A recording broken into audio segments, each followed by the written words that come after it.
कल्पना कीजिए साल 2026 की एक सुबह है। किसी स्कूल की असेंबली में सब बच्चे खड़े हैं राष्ट्रगान के लिए तैयार।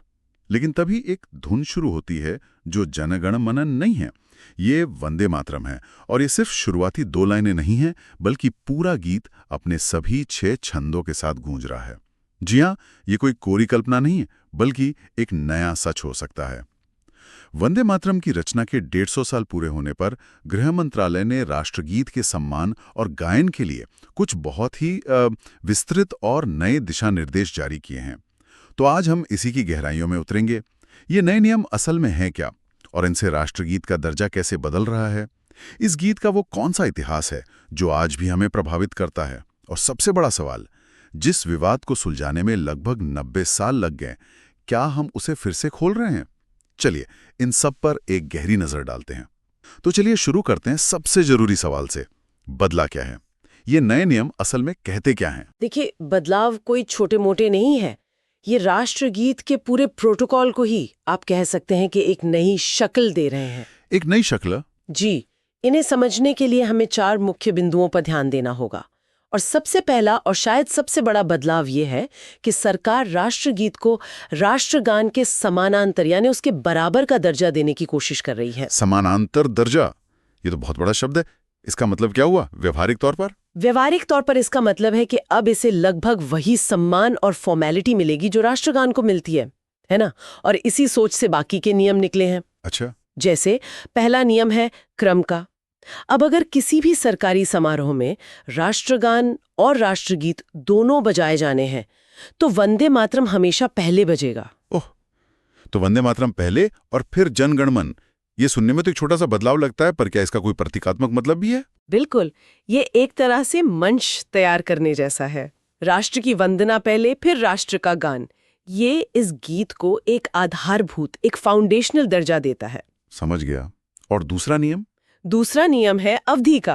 अब इसकी एक निश्चित अवधि तय कर दी गई है, 3 मिनट 10 सेकंड, यानी पूरे 190 सेकंड। 190 सेकंड? ये तो राष्ट्रगान के 52 सेकंड की अवधि से मतलब लगभग 3.5 गुना ज्यादा है। जी हाँ, स्कूलों की असेंबली में जहां हर मिनट कीमती होता है, इसका क्या असर होगा? यही तो बात है। ये दिखाता है कि सरकार इसे सिर्फ एक गीत नहीं, बल्कि एक महत्वपूर्ण राष्ट्रीय अनुष्ठान के तौर पर स्थापित करना चाहती है। और इसी से जुड़ा है तीसरा और सबसे महत्वपूर्ण बदलाव, छंद।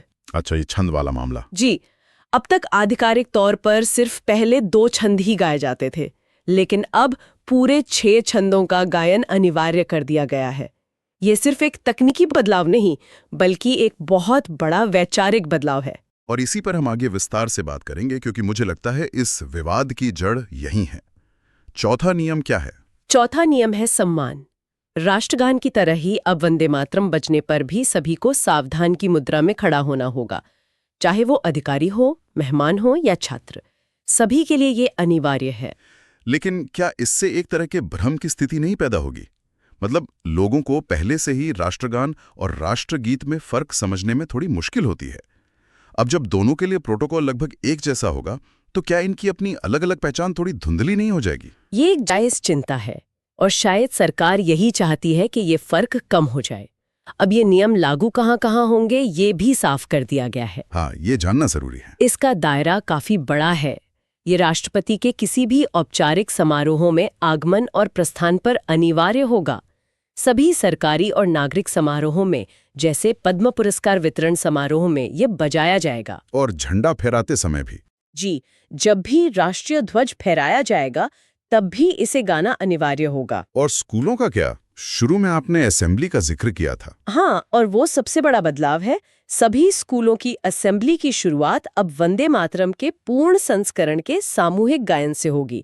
इसका मतलब है कि जैसे हमारी पीढ़ी राष्ट्रगान सुनते हुए बड़ी हुई है, और उसके सम्मान में खड़े होते हुए, बिल्कुल, अब बच्चे राष्ट्रगीत के पूर्ण संस्करण को सुनते, गाते और उसके लिए खड़े होते हुए बड़े होंगे। ये सच में एक पीढ़ीगत बदलाव है। लेकिन एक सवाल जो सबके मन में होगा, सिनेमा हॉल का क्या? क्या फिल्म शुरू होने से पहले अब वहां भी 190 सेकंड के लिए खड़ा होना पड़ेगा? ये एक बहुत जरूरी सवाल है और सरकार ने यहाँ एक स्पष्ट छूट दी है। सिनेमा हॉल, न्यूज रील या किसी डॉक्यूमेंट्री में अगर वंदे मातरम बजता है तो दर्शकों के लिए खड़ा होना अनिवार्य नहीं है। अच्छा, तो ये राष्ट्रगान वाले मामले जैसा ही है। जी, ये लगभग वैसा ही है जैसा 2018 में सुप्रीम कोर्ट ने राष्ट्रगान के लिए फैसला दिया था। अदालत का तर्क था कि सिनेमा हॉल मनोरंजन की जगह है और वहां इसे अनिवार्य करने से लोगों को असुविधा हो सकती है और स्क्रीनिंग में बाधा आ सकती है। तो ये साफ है कि इन नियमों से वंदे मातरम को एक बहुत ही औपचारिक और सख्त ढांचे में ढाला जा रहा है। पर यह सवाल मन में आता है कि जिस गीत को लेकर इतनी संवेदनशीलता रही है, उसकी कहानी आखिर शुरू कहां से हुई थी? क्या ये हमेशा से ऐसा ही विवादित था? नहीं, इसकी कहानी बहुत दिलचस्प है। ये 1875 में शुरू होती है जब बंकिम चंद्र चट्टोपाध्याय ने इसे संस्कृत और बंगाली में एक कविता के रूप में लिखा था। मतलब ये शुरू में सिर्फ एक कविता थी, किसी आंदोलन या नारे के लिए नहीं लिखी गई थी? बिल्कुल। ये तो बाद में 1882 में उनके प्रसिद्ध उपन्यास आनंद मठ का हिस्सा बनी। और वो उपन्यास भी कोई साधारण कहानी नहीं था। वो 1873 के सन्यासी विद्रोह की पृष्ठभूमि पर आधारित था। सन्यासी विद्रोह? जो ईस्ट इंडिया कंपनी के खिलाफ हुए शुरुआती विद्रोहों में से एक था। जी, सबसे बड़े विद्रोहों में से एक। तो आप कह सकते हैं कि इस गीत की जड़ों में ही विद्रोह और राष्ट्रभक्ति का भाव था। और ये उपन्यास के पन्नों से निकलकर लोगों के बीच लोकप्रिय कब हुआ? ये स्वतंत्रता संग्राम का नारा कैसे बन गया? इसे पहली बार सार्वजनिक मंच पर 1896 में भारतीय राष्ट्रीय कांग्रेस के कलकत्ता अधिवेशन में गाया गया था। अच्छा। और इसे गाने वाले थे खुद रविंद्रनाथ टैगोर, जिन्होंने इसकी धुन भी तैयार की थी। लेकिन ये वास्तव में आग की तरह तब फैला जब 1905 में लॉर्ड कर्जन ने बंगाल का विभाजन किया। स्वदेशी आंदोलन के दौरान? जी, उस समय वंदे मातरम औपनिवेशिक शासन के खिलाफ प्रतिरोध का सबसे बड़ा नारा बन गया। आप कल्पना कीजिए, 1905 का बंगाल है, माहौल गर्म है, अंग्रेजों ने बंगाल को धर्म के आधार पर बांट दिया है और सड़कों पर हजारों लोग वंदे मातरम का नारा लगाते हुए निकल पड़ते हैं। उस वक्त ये सिर्फ एक गीत नहीं रहा होगा, एक आवाज बन गया होगा, एक हथियार। ऐसा कहा जाता है कि अंग्रेज मजिस्ट्रेट इस नारे से इतना डरते थे कि सिर्फ नारा लगाने पर ही लोगों को गिरफ्तार कर लेते थे। सही कहा, ये इतना शक्तिशाली प्रतीक बन गया था। तो अगर ये गीत स्वतंत्रता संग्राम के लिए इतना अहम था, इसकी इतनी गहरी जड़ें थीं, तो फिर आज़ादी के बाद हमने इसके सिर्फ 2 छंद ही क्यों अपनाए? मुझे यकीन है कि यह सवाल कई लोगों के मन में होगा। आखिर बाकी के 4 छंदों में ऐसा क्या था जिसे लेकर इतनी बड़ी बहस छिड़ी? और यहीं हम इस मुद्दे के सबसे संवेदनशील और विवादास्पद हिस्से में आते हैं। और ये फैसला आज़ादी के बाद नहीं, बल्कि आज़ादी से 10 साल पहले ही ले लिया गया था।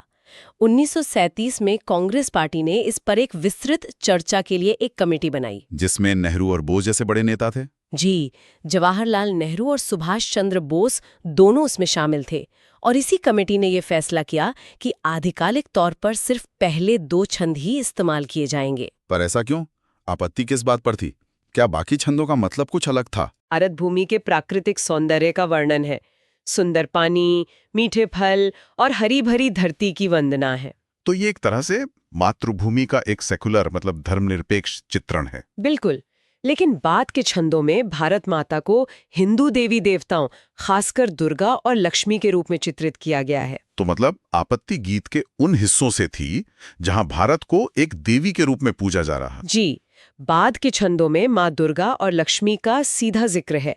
अब आप 1937 के उस संवेदनशील राजनीतिक माहौल को देखिए। हाँ, वो दौर अलग था। उस समय कांग्रेस नेतृत्व की चिंता ये थी कि जिन धर्मों में एक ही ईश्वर की कल्पना है, जैसे इस्लाम, उनके अनुयायियों को मूर्ति पूजा या देवी स्तुति से जुड़ा गीत गाने के लिए मजबूर करना सही नहीं होगा। तो उनका मानना था कि किसी भी नागरिक पर ऐसी कोई बात नहीं थोपी जानी चाहिए जो उसके धार्मिक विश्वासों के खिलाफ हो। बिल्कुल का समझौता किया गया, एक बीच का रास्ता निकाला गया। एक सोचा समझा कदम था। जी, राष्ट्रीय एकता बनाए रखने के लिए उन्होंने गीत के उस हिस्से को अपनाया जिस पर सब सहमत हो सकते थे और उस हिस्से को छोड़ दिया जो विवाद पैदा कर सकता था। 2026 का ये नया आदेश उस लगभग 90 साल पुराने समझौते को पूरी तरह से पलट देता है। सही है।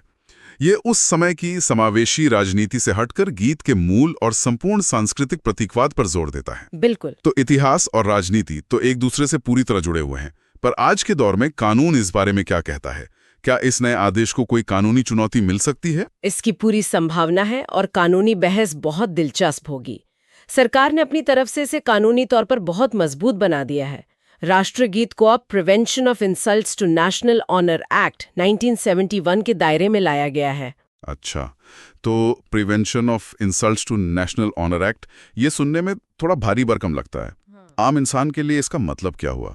क्या अब वंदे मातरम का अपमान करना वैसा ही अपराध माना जाएगा जैसा तिरंगे का अपमान करना? बिल्कुल सही समझे आप। अब तक ये कानून सिर्फ राष्ट्रगान, राष्ट्रध्वज और संविधान के अपमान पर लागू होता था। अब इस लिस्ट में वंदे मातरम भी जुड़ गया है। तो सजा क्या होगी? इसका मतलब है कि राष्ट्रगीत का जानबूझकर अपमान करने या इसके गायन में बाधा डालने पर 3 साल तक की जेल और जुर्माना हो सकता है। सरकार ने इसे राष्ट्रगान के बराबर कानूनी सुरक्षा दे दी है। ये तो हुई अपमान की बात। लेकिन अनिवार्य रूप से गाने के लिए मजबूर करने का क्या? यहाँ हमारे मौलिक अधिकार क्या कहते हैं, खासकर धार्मिक स्वतंत्रता का अधिकार? यहीं पर असली संवैधानिक बहस छिड़ती है। देखिए, हमारे संविधान का अनुच्छेद 51A नागरिकों की मौलिक कर्तव्यों की बात करता है। हाँ, फंडामेंटल ड्यूटीज। जी।